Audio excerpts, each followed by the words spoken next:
Perek Kuf Mem, the 140th chapter. Got confused there. Don't tell my second grade teacher in Aramaic between the Dal, the 4, and the Mem, the 40. 140th chapter of Sefer Tehillim, Lamlatzeach Mizmor LeDavid, for the leader, a psalm of David. Chaltzeni Adonai me Adam Ra, me Ish Chamastim Tin Sireni.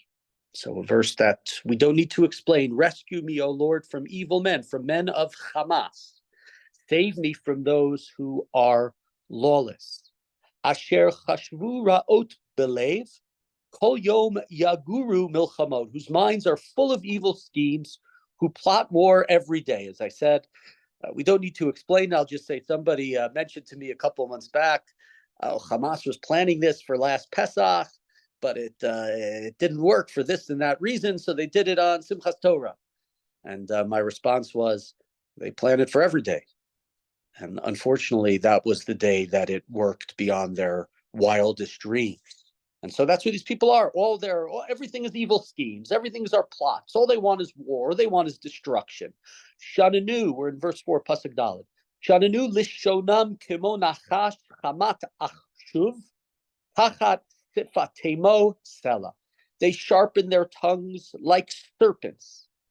Spiders' poison is on their lips. The other places in this book, right? We talk about the lips. We talk about the tongue. Netzor lishoncha meira usfatecha medaber birma. We talk about, right? Hold back your mouth from speaking ill, and your lips from saying bad words. It's not just that these people are saying bad words. Their tongues are like serpents. They're poisonous, their lips. Shamreini Adonai midei rasha meish chamasim tinitzireni. Asher chashvu litchot pa'amai. And so here we have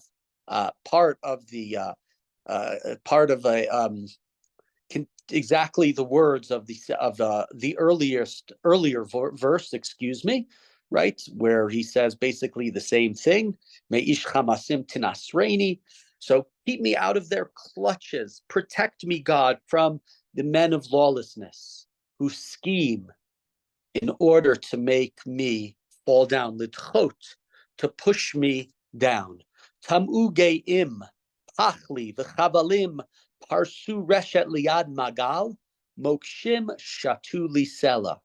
Arrogant men, right? People, geim, arrogant men who have put down traps with their ropes for me. They spread out nets along the way.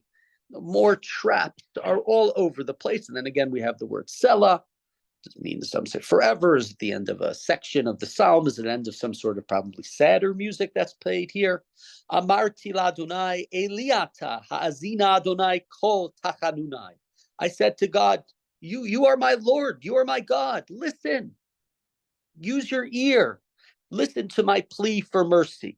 In the previous chapter, where David is talking, and even though he's in a time of trouble, it's Odecha. It was in the last chapter. He thanks God. He knows that God is going to protect him and to help him, and that is a chapter where he is just saying thank you. It's over and over again appreciation. This chapter, in contrast, is the chapter where he's waiting for God's response. The plots, the evil ways, the traps, the minefields are everywhere, and thus he is begging God to listen to his plea for mercy. Continuing, Pasuk Chet, verse 8, Adonai Elohim oz Yeshuati, sakota l'roshi biyom nashek. God, you are the strength. Your strength brings deliverance, brings Yeshua. You protected my head on the day of battle. I'm sure you lost on you the word sakota, of course, like Sukkot, a covering. So you covered my head on the day of battle. It was like a shield around my head, an incredible helmet that was on me. There's an interesting commentary. One of I'm really familiar with who this commentary is, but he says that this was said about the exile, Galut Yavan, that this was said about the Maccabim, the Romamot El, that this was said about Yehuda Maccabi, who was a Rosh. He was like the head for the Jewish people on the day of battles with the Yevanim on the day of the battle. And he says, so this is predicting this future event. Al titain Adonai ma'avaye rasha zimamo al tafek yarumo sela. God, don't listen, don't grant. Me'avaya is like the word ta'ava, right? It's their desires. Don't grant them their desires, their evil plots. Don't let their plans succeed. Don't let them be yarum. Don't let them go up. Don't let them be exalted. Rosh misibai amal sifatemo yichasemo. May the heads of those who come against me be covered with the mischief of their lips. Right? So they're cursing me, they're setting down the traps, they're looking to destroy me, but I am protected by God with the Sukkot. God has protected my head, and thus may their evil plots rain down on their own heads. Yimutu aleihem gechalim ba'esha pileim mahamorot Bal Yakumu. May coal of fire drop down upon them. It's not the first time that we've had this image of coals coming down on them. Let them be cast into pits, never to rise again. A theme that we have different times. Oftentimes we have it with the word Sheol, the netherworld. Let them be pushed down to pits where they cannot come back up again. Ish lashon bal yikon, ba'aretz ish hamasra, yitzudenu lemad chefot. Let the slanderers have no place in this land. Let the evil and the lawless men drive him into corrals. Right. So we're trying to get rid of all of them. Yadati ki yaseh Adonai din ani mishpat evyonim. I know God will champion the cause of the poor. God will champion the right of the needy. I don't know. Here, David, is he talking himself as being the poor? You know, if we think about that earlier comment that we made, obviously the Jews compared to the Seleucid Greeks are poor both in numbers and in wealth. But right, God, we know you're on the good side. We know you're on the side of the people who are right. The people are poor. The people who have been taken advantage. And continuing verse 14, the last verse of this chapter, Ach tzadikim yodu l'shmecha, yeshvu yesharim et panecha. Righteous men will surely praise you. Those who are yashar, those who are upright, will dwell in your presence.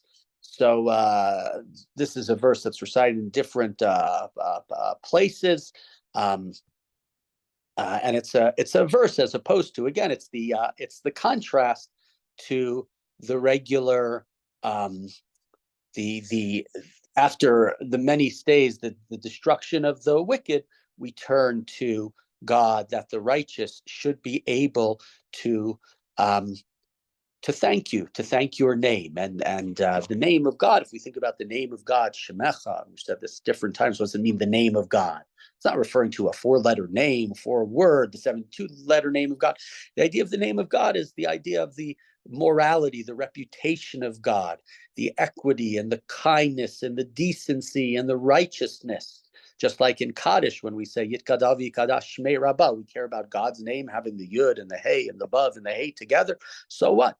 It's what it represents. The name of God, the reputation of God, the moral clarity, the kindness, the equity, the goodness, and all the other words. And so the end of this chapter, David, sort of like the last chapter, is saying, I know this is going to happen. I know the wicked, the Anshei Hamas, are going to be destroyed. And then the righteous will be able to write publicly, Yodu L'Shmecha. They will be able to publicly praise your name, and the upright will dwell in your presence, because your presence will be so obvious, so apparent at that time.